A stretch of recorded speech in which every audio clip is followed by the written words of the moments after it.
거룩하신 하나님, 자비로우신 하나님, 감사함을 드립니다.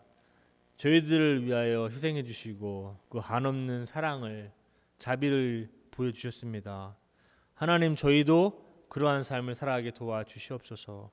오늘 하나님의 말씀 깊이 묵상하고 마음 깊은 곳에서 깨닫게 하시기를 기도합니다. 하나님 따르는 사람들 되게 도와주시고 예수님 항상 따르게 도와주시옵소서. 예수님 이름으로 기도합니다. 아멘. 오늘 제목 한번 읽어보겠습니다. 준비되셨죠? 시작. 오늘 조금 제가 좀 제목을 조금 어렵게 잡았습니다. 뉴턴의 제1법칙 저도 잘 몰라요. 공부 좀 이번 주에 많이 했습니다. 뉴턴의 제1법칙이 도대체 뭔가? 보면서 이게 우리 제자도랑 어떤 연관이 있을 것인가? 다음 주에는 혹시 뉴턴의 제2법칙 이게 제 3법칙까지 있거든요. 제가 알기로는. 그래서 시리즈로 한번 해야 될지도 모르겠습니다. 다음 페이지 한번 주십시오. 이거 아시는 분 혹시 계십니까? 이거? 예. 몰라요. 예, 저도 몰라요 사실은.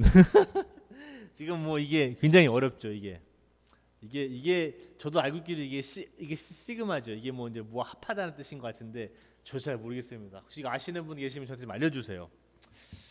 이거를 모르시는 분들이 많기 때문에 다죠. 저를 포함해서. 우리가 다음 페이지에 우리가 유튜브를 하나 볼 겁니다. 한 1분짜리예요. 이게 유튜브가 뭐냐면 우주 정거장 아시죠? 우주 정거장. 우주 정거장에서 우리 우주인들이 우리 인간들인데 우주에 가 있으니까 우리 우주인들이 이제 뭐 식사하는 장면을 한 1분 동안 나사에서 이제 해준 게 있어요. 여기 중간에 이제 저 음식 드시는 분들 한번 가만히 한번 잘 좀 보십시오. 한 1분 동안. 그리고 퀴즈가 나올 겁니다. 퀴즈가.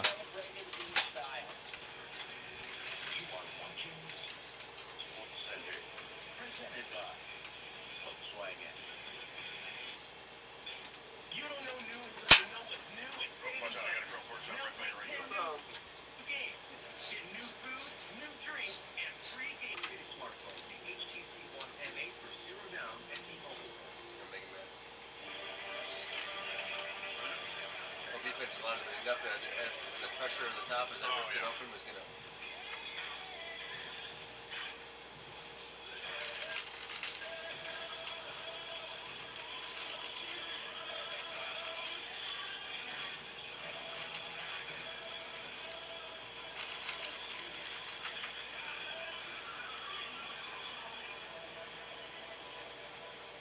You don't know new until you know what's new at Dave & Buster's. Now play 10 new games. Oh man, it's delicious. Get new food, new drink, and free It's all about gameplay. the sauce. I mean, once you get sriracha sauce too, man, you put that on a Right, there's tortilla. taco sauce on it. Really good. Summer games only This has at some Dave Cajun & beef. Buster's. That's beautiful. Let me see that. Oh,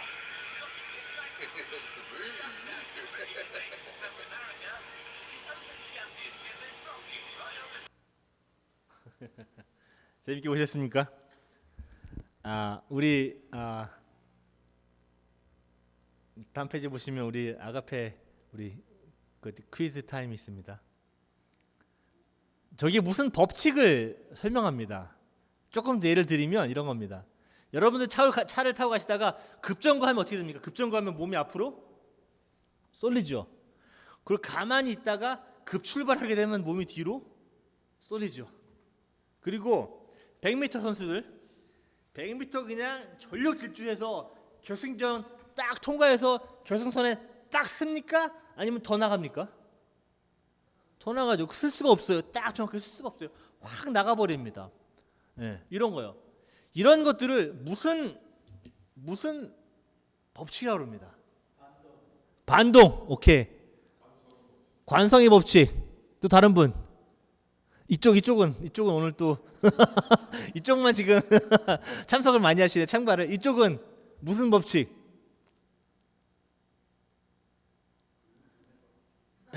뭐 뉴턴의 법칙? 예. 우리가 사용하는 단어는 관성이라는 단어입니다. 관성. 그래서 밑에는 영어로는 그 7글자인데 그 관성은 inertia라고 그럽니다. inertia. 근데 그거는 뭐 관성의 법칙입니다. 관성의 법칙이 그런 거예요.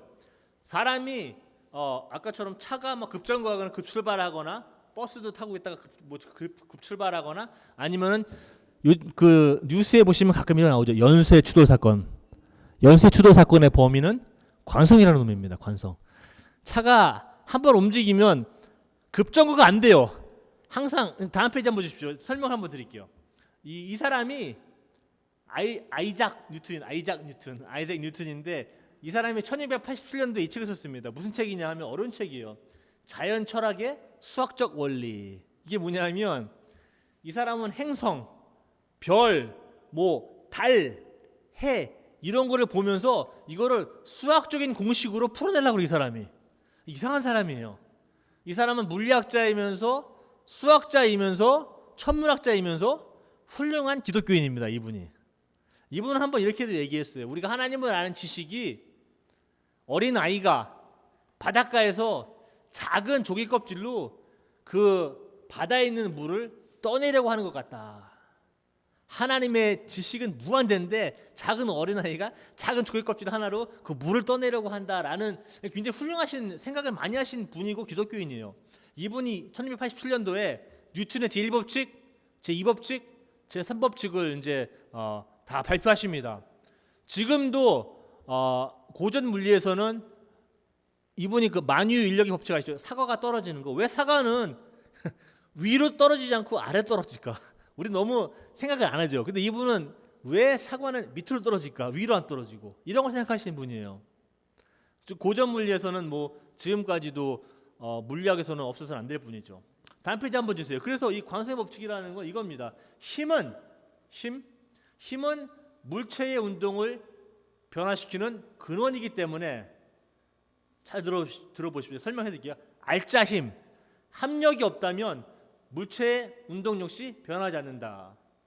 또 다른 말로는 이겁니다. 관성이라는 게 외부의 힘이 어떤 물체에 작용하지 않으면, 그러니까 그 물체가 정지해 있던지 아니면 운동하고 있던지 간에 외부의 힘이 작용하지 않으면 정지해 있는 물체는 계속 정지해 있으려고 하고 운동하고 있는 물체는 계속 같은 속도로 운동 상태를 유지하려고 한다. 이 말은 간단하게 말하면 이겁니다.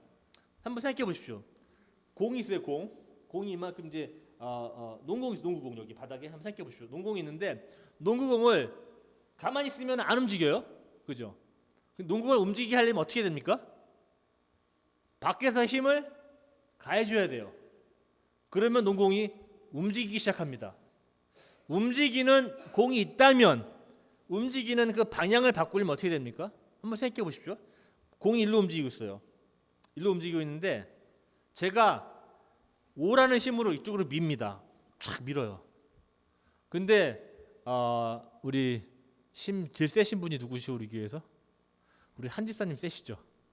한 집사님이 힘이 굉장히 한 집사님이 제가 일로 5로 미는데 한 집사님이 여기서 8로 밀어요. 일로. 그러면 가고 있던 공이 어디로 가겠습니까? 저는 1로 밀고 5로, 한 집사님은 8로 밀어요. 1로. 그러면은 여기에 8하고 5니까 5는 상쇄됩니다. 그러니까 나머지 8 빼기 5, 3이라는 힘이 1로 작용돼요. 그러니까 가다가 합력이 그립니다. 합력. 아까 알짜 힘이라는 게. 힘이 작용되는 대로 물체는 움직인다 이런 뜻이에요. 우리 학생들한테 오늘 이 관성의 법칙이 뭐냐 그러니까는 우리 고등학생들 한 명 대답 못 하더라고요. 중학생도 대답 못 하더라고요. 우리 5학년 학생이 우리 온성이가 관성의 법칙을 설명하더라고요. 자기가 관성의 법칙을 배웠다는 거 학교에서. 그래서 야 이거 고등학생도 안 되는데 중학생들이 초등학생이 이걸 설명하고 있는 관성의 법칙을 대단하다. 하여튼간에 대단합니다. 그게 관성의 법칙이에요. 다음 페이지 한번 주십시오. 제가 오늘 해보려고 하는 숙제는 이겁니다. 실험은 이거예요. 이 뉴턴의 제1법칙이 단지 과학적인 법칙뿐만이 아니라 우리 신앙생활에서도 한 가지 법칙이 될 수 있지 않을래나 하는 생각을 한번 해봅니다. 한번 생각해 보십시오. 지금 아까 정지해 있는 물체도 있었고요. 아니면 운동하고 있는 물체도 있었고요. 자, 한번 생각해 보십시오. 그리고 정지하거나 운동하고 있는 물체는 외부에서 힘을 줘야 합니다. 그래야지 그게 움직이거나 움직이는 물체는 방향을 바꿀 수가 있습니다. 방향도 이쪽에서 오라는 힘을 주고 이쪽에서 오라는 힘을 주면 알짜 힘이 0이에요. 그러면 방향이 안 바뀌어요. 그것도 여기로 100을 밀고 여기도 100을 밀어도 안 바뀝니다. 알짜 힘이 0이기 때문에 계속 같은 방향으로 갑니다. 그래서 방향 또한 이거는 물체의 속도 아니면 이런 것들은 그 힘의 양이나 얼마큼 세게 미느냐 아니면 이게 얼마큼 무거운 거냐 한번 생각해 보십시오. 커다란 바위가 있습니다.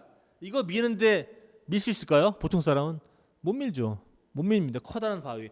조그만 농구공은 톡 치면 가요. 테니스공이나 골프공이나. 커다란 질량 있는 건 잘 안 밀려요. 힘이 셉니다. 그걸 한번 생각해 보십시오. 그게 다 필요합니다. 오늘 다음 페이지 한번 주십시오. 오늘 제가 좋아하는 바울 선생님 우리 성경 말씀을 읽었습니다. 제가 원래 본래 이름은 바울은 아닙니다. 제 이제 닉네임이라고 이제 바울이라는 이름을 제가 20년 이상 썼기 때문에 제가 바울이라고 붙인 이름은 이런 이유가 있어요. 제가 바울 선생님을 굉장히 좋아합니다. 예수님 다음으로 좋아하는데 특히 로마서도 굉장히 좋아합니다. 특히 로마서 7장부터 8장까지는 굉장히 제가 좋아하는 구절입니다. 7장은 제가 많이 동감을 많이 합니다. 한번 생각해 보십시오. 바울 선생님은 이 기독교를 만드신 분이라고 해도 과언이 아닙니다. 이 신약의 반 이상을 바울 선생님이 쓰셨습니다. 신약의 반 이상을 어떤 분들은. 그러니까 누가 정말로 바울이 쓴 서신이냐고 따질 때는 조금 토론의 여지가 있겠지만 신약의 반 이상을 쓰신 분이에요. 예수님은 기독교인으로 돌아가신 분이 아닙니다. 아시죠? 예수님은 유대교인으로 돌아가신 분이었다가 다시 뭐 부활하시고 바울이 이제 유대교한테는 문제가 많은 사람입니다. 왜냐하면 이 사람이 유대교에서 끊게 됩니다. 그러면서 이제 기독교를 만드는 사람이에요. 그러니까는 기독교에서 정말로 최고의 훌륭한 사람을 뽑아라 그러면 여러분들 누굴 뽑으시겠어요? 뭐 우리 요한 웨슬레 선생님이 훌륭하시다. 아니면 빌리 그레햄 정말 훌륭하시죠?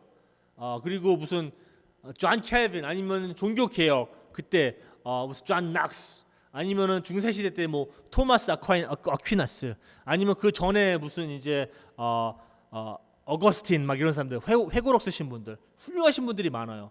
그런 분들 중에서 아마 바울 아마 최고일 겁니다. 이분이 지금 우리가 읽은 것 중에서 굉장히 스스로 고민을 많이 하십니다. 지금 읽은 거 보셔서 아시죠? 바울 선생님이 이야기합니다. 나는 왜 내가 원하는 걸 하지 못하고 내가 원하지 않는 것을 하는가? 내 마음은 선하는 것을 원하는데 왜 자꾸 나는 악을 행하는가? 왜 나는 하나님의 법을 바라면서 나는 이 육체의 법을 따르는가? 너무 고민을 많이 하십니다. 저도 이 하나님 따르는 게 1년, 2년 지나고 지금 저도 이제 46년째 믿고 있는데 예전에는 이런 걸 읽으면 잘 이해가 안 와요. 이걸 학문적으로 제가 이해하려고 그러지 이게 잘 제가 개인적인 어떤 경험을 집어넣어서 잘 이해를 못합니다. 왜냐면 그때는 경험이 많이 없으니까 이러한 고민을 해본 적이 없어요. 근데 저도 이제 한 40대 한 중반 되니까 이런 말씀들을 읽으면 그래도 바울 선생님은 조금은 더 이해할 수 있겠다는 마음이 듭니다. 왜냐하면 저도 같이 이런 걸까 고민해요. 요즘에는 많이 예전부터. 그러니까 하나님을 더 따르면 따를수록 이런 고민들이 어디 멀리 떨어진 사람이 고민하는 게 아니라 제 고민이 됩니다. 저도 보면서 나도 왜 내가 하나님을 섬긴다고 하면서 하나님의 법을 바라면서 선한 일을 바라면서 왜 나는 내가 원하지 않는 일을 행하고 있는 나를 종종 발견하는가? 종종보다 더 사실상은 더 많죠. 바울은 그 설명을 이렇게 합니다. 내가 하나님의 일을 행하고 싶지만 행하지 않는다면 그 행하지 않는 사람은 내가 아니다 라고 얘기합니다. 그래서 첫 번째 오늘 유집사님 첫 번째 우리 저를 읽으실 적에 이런 말씀이 있어요. 14절에 나는 영적이지 못하며 그러니까 우리는 율법 영적인 걸 압니다. 그러나 나는 영적이지 못하며 죄의 노예로 팔린 몸이다 라고 이야기합니다. 그러면서 이런 일을 행하는 사람은 내가 아니라 내 속에 있는 죄의 본성이라고 얘기합니다. 제가 볼 때는 바울은 변명하고 있는 것 같지는 않아요. 내가 하고 있는 게 아니니까 난 계속 죄를 져도 상관없다라고 얘기하는 게 아닙니다. 이 사람은 자기가 이해하지 못하고 있는 걸 설명을 해야 돼요 지금. 그렇기 때문에 설명의 어떤 한 일환으로 내가 하는 건 아닌 것 같다. 내 속에 있는 죄의 본성. 우리는 하나님을 믿었지만 우리의 죄는 100% 없어진 게 아니다. 항상 이렇게 얘기해요. 그러면서 죄의 영향력은 우리와 같이 살고 있다. 그래서 우리가 죄에 빠질 수도 있다라고 설명을 하는 것 같아요. 바울은 여기서 보면. 바울은 이렇게 얘기합니다. 21절에 나는 이런 법칙을 발견했습니다. 우리 존 뉴튼이 아이색 뉴튼, 존 뉴튼은 목사님입니다. 아이색 뉴튼도 이런 법칙을 관성의 법칙을 발견했는데 이 바울 선생님도 그 오래전 2000년도에 이런 법칙을 발견했답니다. 선을 행하려는 마음은 나에게 있지만 악이 나와 함께 있다.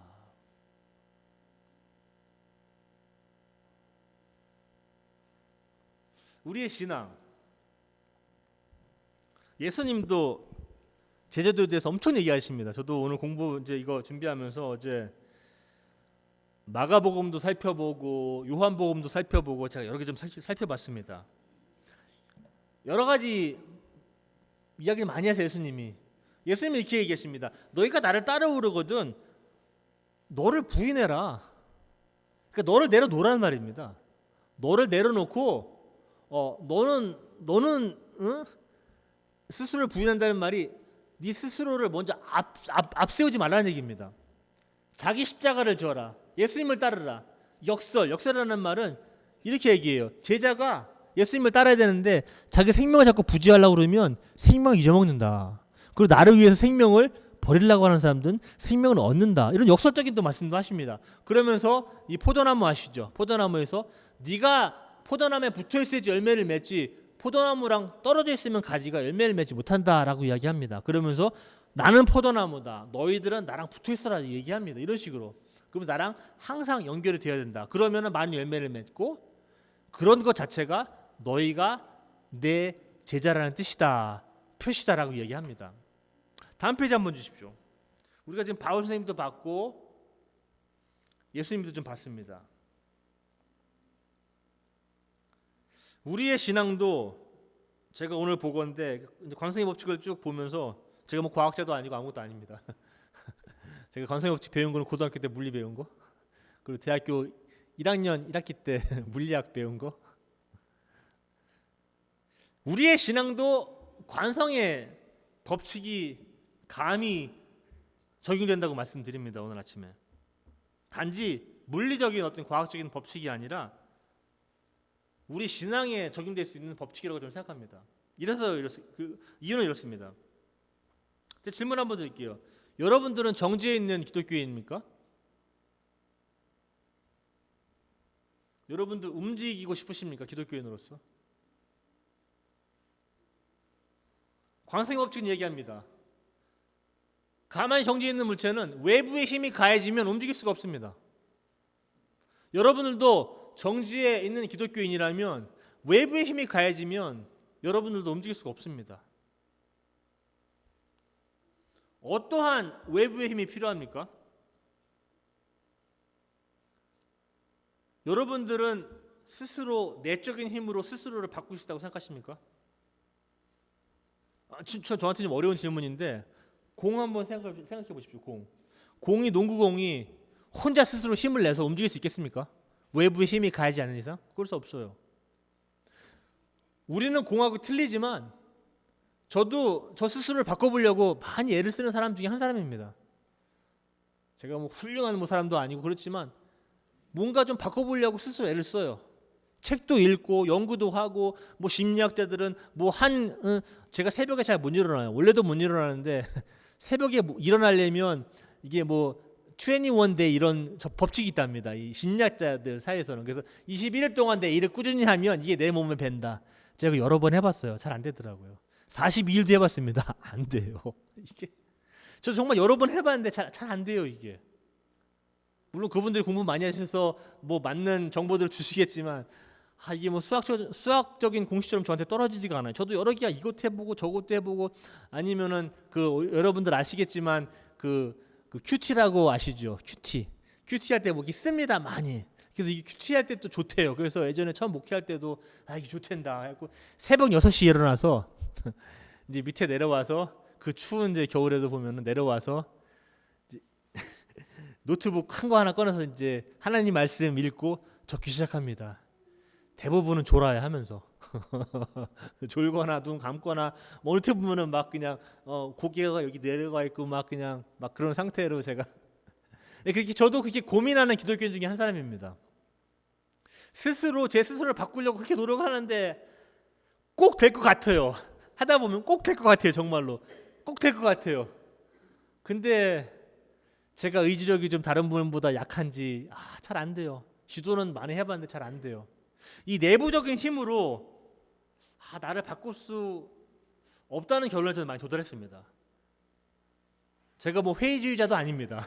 그런데 이게 나는 잘 안 되는 것 같다라는 생각을 많이 합니다. 내부의 힘으로 이 정지에 있는 나를 움직일 수 있는가? 라는 질문에 저는 100% 할 수 있다고 얘기를 못 하겠습니다. 많이 해봤는데 아직도 제가 뭐 한 40, 50년 살아야 되는데 또 한 번 해볼 거예요. 계속 살면서도. 근데 이게 나 혼자는 잘 안 되는 것 같다는 생각이 많이 들어요. 만약에 나를 움직이려면, 내가 정지에 있다면 나를 움직이려면 어느 정도의 힘이 필요한가 그러면? 커다란 바위는 만약에 이게 500kg짜리다. 그러면 엄청나게 많은 힘을 들여야지 여러분들 한 100명이 밀어야지 움직일 수 있을 거예요. 근데 작은 공들은 톡 치면 움직입니다. 얼만큼의 많은 힘이 필요한가? 내가 움직이려면 어떤 방향으로 힘이 적용되어져야 하는가? 나보다 어떤 더 큰 힘이 와서 나를 움직여줘야 되지 않는가라는 생각을 해봅니다. 한번. 그러나 아시겠지만 우리 기독교 생활을 공에 비유한다면 움직이고 있다면 그 움직이려면 방향을 틀려면 제가 어떤 방향으로 힘을 주면 돼요. 근데 그 한 방향으로 힘을 주는 그 힘이 하나만 있는 게 아니에요. 세상을 살다 보면 다양한 힘이 그 공에 작용이 됩니다. 오늘 바울도 이 힘이 하나가 아닌 것 같아요. 그래서 이 사람도 21절에 이 바울 선생님도 이런 법칙을 내가 발견했다. 내가 선한 일을 하려고 방향을 자꾸 바꿔보려고 하는데 이 악이 나와 함께 하는구나. 하나님의 선한 법대로 따르려고 하는데 다른 힘들이 자꾸 작용을 하는구나. 저도 뭐 이런 것 때문에 고민하고 고생 많이 합니다. 제가 이제 여러분들은 제가 목사라서 목사님은 거룩하고 뭐 성스럽고 막 그러시다고 생각하겠지만 저도 여러분들과 똑같습니다. 대부분의 경우에는 저희 믿음이 여러분보다 약한 경우도 많아요. 저는 그냥 하나님을 불러서 그냥 부족하지만 하는 겁니다. 때로는 이런 이야기도 나눕니다. 저도 가다가 하나님의 법대로 하나님의 법을 따르려고 갑니다. 그러나 대부분의 경우는 죄의 법? 오히려 반대 방향으로 가는 경우를 많이 봅니다. 바울이 24절에 이야기한 첫 번째 그 문장을 저는 100% 이해합니다. 나는 참으로 비참한 사람이구나. 많은 다양한 힘들이 나에게 적용이 됩니다. 세상에서는 세상법이 적용됩니다. 아십니까? 그 다양한 법들. 돈입니까? 그 나를 바꾸려고 하는, 나를 움직이려고 하는 게 돈입니까? 아니면 좋은 직장입니까? 명예입니까? 건강입니까? 자녀의 성공입니까? 아니면 나 자신의 성공입니까? 아니면 욕심입니까? 그 많은 힘들이 나에게 계속 다양한 힘들로 다양한 크기로 작용을 합니다.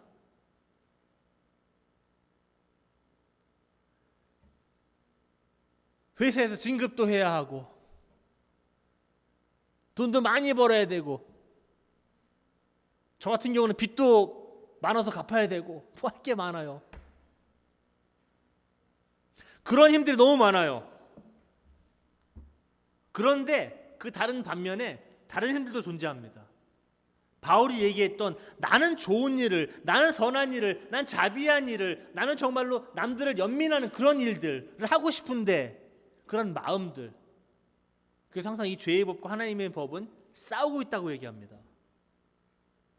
우리 인생도 작게는 제 인생도 보면 싸움의 연속입니다. 바울은 이 제자도를 이야기할 때 이 제자도를 경주에 이렇게 견주거나 아니면 이 권투의 견주입니다. 경주를 하려면 이기려고 경주하는 거지 지려고 경주하는 사람이 누가 있겠느냐. 이 복싱하는 사람이 권투 선수가 하늘만 치면 아무 소용이 없다라고 얘기합니다. 효율적으로 효과적으로 펀치를 날려야 된다라고 얘기합니다. 우리에게 많은 힘들이 작용합니다. 하나님께서는 그런 세상의 힘에 반해서 푸시백 하십니다. 어떤 힘으로 푸시백 하시느냐. 아까도 장로님 기도하시면서 제가 들었는데 모든 사람에게 자비를 베풀 수 있도록 기도를 하셨습니다. 야, 멋지다. 오늘 멋지다. 어떤 한 그룹의 자비를 베푸는 게 아니라 모든 사람에게 자비를 베풀 수 있는 기도를 오늘 장로님이 하십니다. 그러한 희생, 그러한 봉사를 하라고 하나님께서는 우리에게 다른 힘으로 계속 미십니다. 아십니까? 매일 남을 나보다 낮게 여기라고 그런 힘으로 계속 믿으십니다. 저희를 오늘 세상은 일로 계속 우리를 밀지만 하나님은 반대 방향으로 계속 미십니다. 예수님이 이렇게 말씀하시죠. 오른뺨을 맞으면 상대방 가서 두 대를 때리라는 게 아니라 오른뺨을 맞으면 왼뺨을 내로라는 힘으로 다시 믿으십니다. 우리를 오늘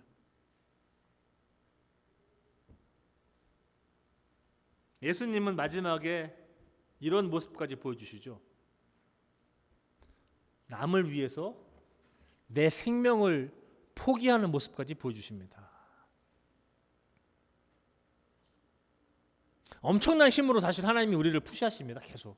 왜냐하면 세상의 힘이 너무 강하기 때문에 하나님도 계속 그에 상응해서 믿으셔야 됩니다.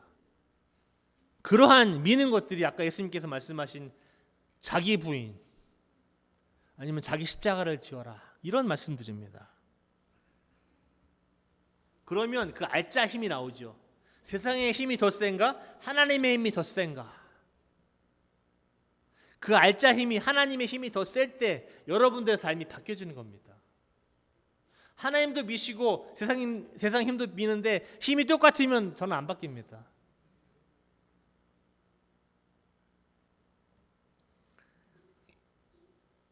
그 예수님의 그 하나님의 그 알짜 힘, 그 합력이 다른 다양한 세상의 힘들, 죄의 법에 매여진 그런 힘들, 내가 원하지 않은 일을 하는 그런 세상의 힘들, 그런 힘들보다 더 크게 작용될 때 우리의 삶은 관성의 법칙처럼 정지하고 있는 그리스도인은 움직이게 될 것이고, 움직이고 있는 기독교인들은 그 방향이 옳지 않으면 그 방향을 바꿀 수 있는 힘이 생깁니다.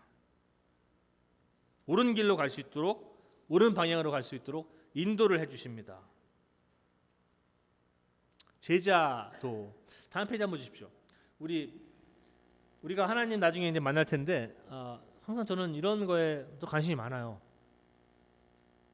하나님께서 뭐 설문지 주시고 첫 번째 페이지 체크해라. 너 뭐 했냐? 교회 다니면서 이런 거 안 하십니다. 오히려 질문들은 이런 질문들의 가능성이 더 높아요. 내가 너에게 준 재능들을 어떻게 너는 사용했느냐? 내가 너에게 준 시간을 어떻게 사용했느냐? 내가 너에게 준 많은 사람들을 너는 어떻게 대했느냐? 내가 너에게 준 그 많은 기회들을 너는 어떻게 대했느냐? 내가 너에게 준 많은 책임들을 너는 어떻게 했느냐? 라는 질문들을 던질 가능성이 굉장히 높아요. 하나님은. 너 목사였냐? 너 저기 교회 분담금 다 잘 냈냐? 우이라? 너 목회할 때? 너 저기 혹시 감리사 되었냐? 그때? 너 감독 한번 해봤냐? 뭐 너 샐러리가 뭐 10만 불 돼봤냐? 이런 거는 하나님의 관심사가 아닙니다. 물론 제 관심사도 아닙니다. 그런 것들은.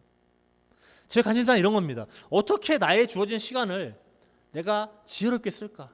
하나님께서 주신 재능을 내가 어떻게 발견해서 잘 쓸까? 그 예전에 뭐 1달란트, 2달란트 막 이런 거 제가 한번 말씀드렸잖아요. 우리에게 주어진 기회들 하나님을 섬기고 또한 다시 우리 뭐 장로님 기도하신 거 말씀드리면 많은 사람들, 모든 사람들에게 자비를 베풀 기회들이 많이 있습니다.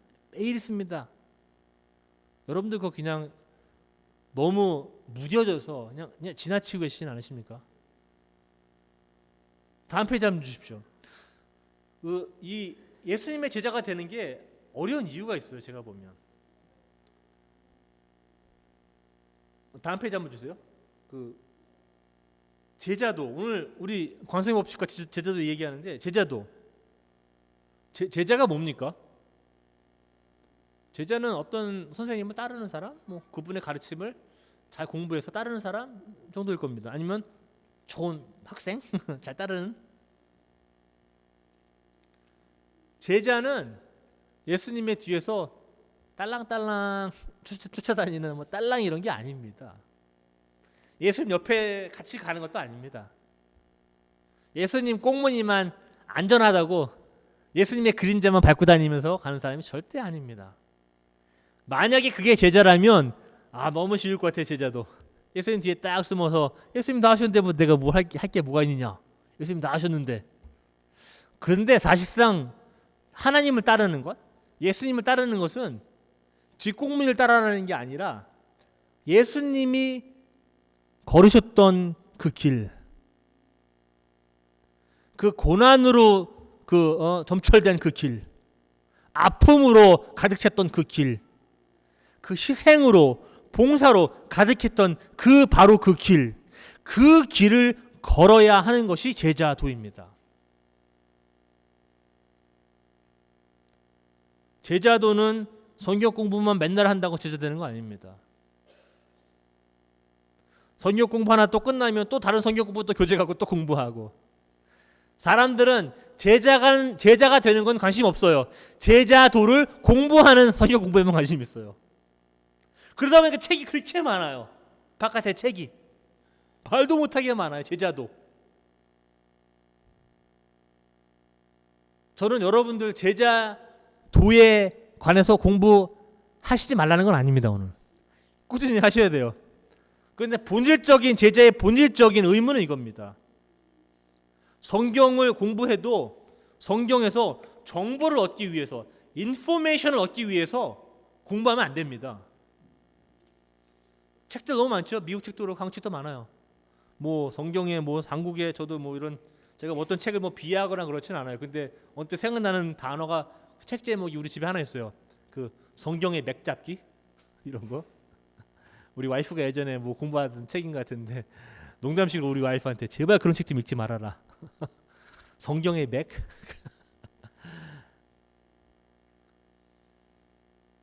오늘 아가페 교인 성도님들, 제가 여기서 목회자로 있는 한은 항상 저 이거 푸시합니다.